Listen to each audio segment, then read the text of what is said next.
I'm Sister Joanne Belloli.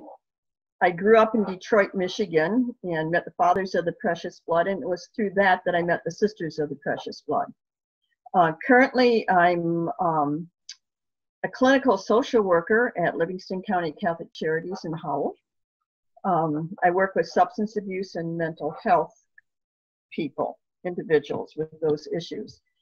Well, what have you been doing since all of this pandemic started? Working. Yeah.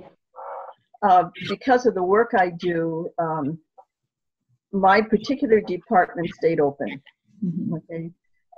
And we went into the office, and of course you had to go through this whole great big thing of temperature taking, 20,000 questions and that. But I have been in contact with my clients using telephone sessions, individual sessions, with some group work over Zoom, but mostly mine has been individual sessions on the telephone. And then, of course, I come home. The only other place I go is to the store to get food or get something that I need. But because I live singly, being home by myself isn't a big issue for me. So how has your work changed since, I mean, obviously you're not meeting with clients in person as much, but is there anything else that you're doing to support your clients or any needs that you're finding they have because of the pandemic?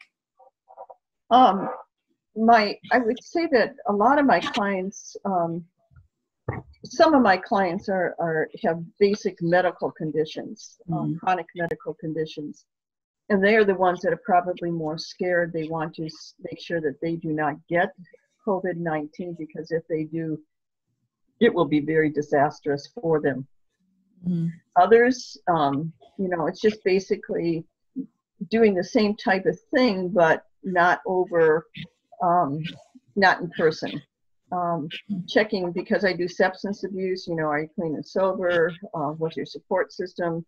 And also sending them for referrals in the area, but a lot of places are closed, and so trying to get through, like the Secretary of State for driver's license or other areas, becomes more problematic for them. Where people have not been able to get to the grocery store, we try to refer them to someone who is able to get those groceries for them, or because of unemployment, being able to refer to places in our community where they can get food in order to sustain themselves and their family. Some people haven't had a telephone, and so it's trying to get them resources in order to help them to be communicating with other family members. Some of my people just get out of prison too, so that type of resource is very important for them, and type of support. Mm-hmm. The other thing that I'm aware of is I also have members who live in this apartment complex who sometimes are in need of food, and so therefore sometimes we share food. Mm-hmm. I make something, take it over to them, or I sit there and say, here's some materials, make the dinner, and then we share it. Those are some things that I've been doing, but mostly staying in contact with family members and the community members through telephone. Yeah.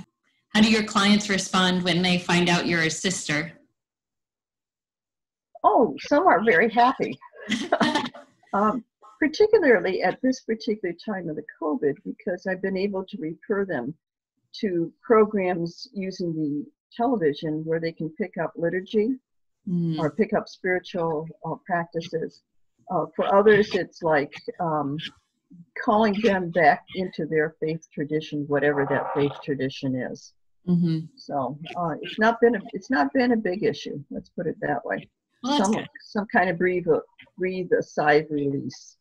Yeah. Or relief, excuse me. Yeah. Both and. Yeah.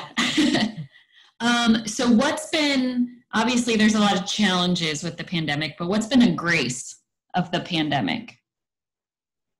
Whether in work or your personal life? I think my personal life is being in what I call my cloister, which is my living situation, which calls me to be quiet. It calls me to contemplate and be grateful for my own health and the health of the people that I know. I think another grace for my work is that I've been able to stay in contact with clients.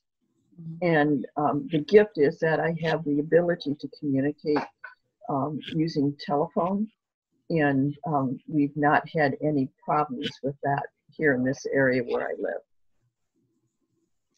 So what? I guess, go ahead. No, I guess for me the grace is God is good no matter what the situation is. Yeah. So what advice do you have for others right now? Now I wrote some stuff down, so I got to figure out what I did for these ice. I think for me, one of the things that I encourage is to keep hope in your heart. Keep hope in your heart. These are speed bumps. We'll get over the speed bumps. We have to stay protected. We have to love our family and our friends, and to be kind to ourselves and be kind to other people. Talk with others about stressors as they occur, about grumbling as they occur, and to think positively as best you can. You know, my dad always used to say that my grandmother made a statement that God will provide. And I truly believe that God will provide, but we also need to trust in God. Yeah. We have to have a spirit of openness to God's grace. Yeah, that's very true.